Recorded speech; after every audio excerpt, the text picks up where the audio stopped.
বনাবলৈ মন গৈছে ইমানে গৰম মানে কি কৈছোঁ ওলাই যাবও নোৱাৰি মানে ৰ'দটো ইমান তেৰতেৰকৈ ৰ'দ দিছে নহয় আপোনালোকৰ ফালেও একেই সঁচাকৈ কৈছোঁ নহয় ইমানে গৰম কি কৈছোঁ মানে গৰমটো খাবলৈ মন নাযায় সেইকাৰণে ভাবিছোঁ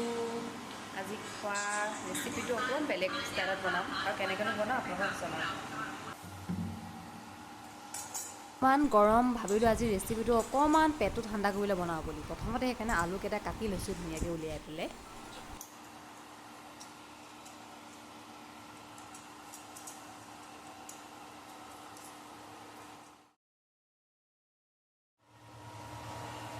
মই আকৌ আলু বইলটো এনেকৈ ভাল পাওঁ যেতিয়া মই ভাত পাতোঁ ন কুকাৰত তেতিয়া মানে আলু কাটি পেলাই তেতিয়া তাতে বইল হ'বলৈ দি দিওঁ মানে তেতিয়া খাই টেষ্ট পাওঁ এনেই এক্সট্ৰাকৈ যদি দিওঁ ন তেতিয়া টেষ্ট নাপাওঁ ইমান মানে সেইকাৰণে মই কি কৰিলোঁ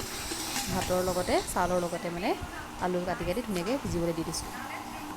তাৰপিছত কি কৰিছোঁ এটা পিঁয়াজ সৰু সৰুকৈ নিজৰ চাইজ মতে কাটি লৈছোঁ কাৰণ মই যিহেতু বনাবলৈ গৈছোঁ আলু পিটিকা ভাবিছোঁ আলু পিটিকাৰ লগতে আজি দাইল অকণমান বনাওঁ দাইলকণ পিছে আজি অকণমান টেঙাকৈ বনাওঁ টেঙাকৈ খাবলৈ মন গৈছে গৰমত সেইকাৰণে কি কৰিছোঁ দাইলকেইটা প্ৰথমতে ধুই ল'লোঁ তাৰপৰা কেৰাহীখনত প্ৰথমতে অকণমান তেল দিলোঁ তেলত এটা নহৰু কাটি দিলোঁ তাৰপৰা অকণমান হালধি দি দালিখিনি ধুনীয়াকৈ ভাজি পেলাই পানী দি পেলাই অকণমান সময় কেৰাহীত দাইলখিনি সিজিবলৈ দিলোঁ আৰু যিহেতু আজি মই খাম পেটটো ঠাণ্ডা কৰিবলৈ মেইন বস্তুটো হৈছে পঁইতা ভাত যোনখিনি মই কালি ৰাতিয়ে তিয়াই থৈ দিছিলোঁ সেইকাৰণে প্ৰথমতে কি কৰিছোঁ আলুটো যিহেতু বইল হোৱা আলুকেইটা মই ধুনীয়াকৈ এটা বাতিত উলিয়াই লৈছোঁ লগতে পিঁয়াজ কাটি থৈছিলোঁ পিঁয়াজৰ লগত ধুনীয়াকৈ পিটিকি লওঁ নিমখ তেল দি পেলাই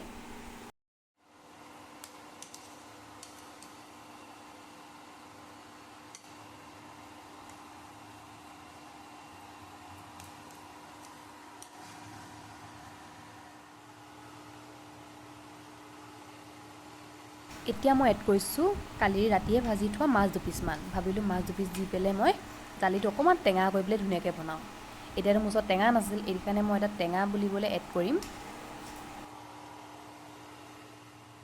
মোৰ ওচৰত কাজি নেমু আছিলে ভাবিলোঁ কাজি নেমু দুপিচ কাটি পেলাই ধুনীয়াকৈ তেল ৰসটো চেপি পেলাই তাতে দি পেলাই টেঙা দালি বনাওঁ বুলি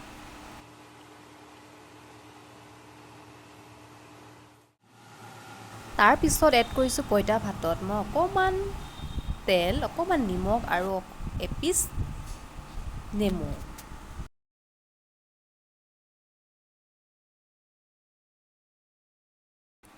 এয়া মোৰ গৰম দিনৰ আঞ্জা ৰেডি হৈ গ'ল আলু পিটিকা হৈ গ'ল এইফালে হৈ গ'ল মাছ আৰু জলকীয়া দুটাও ফ্ৰাই কৰি ল'লোঁ এইফালে নেমুৰ এপিচ লৈ লৈছোঁ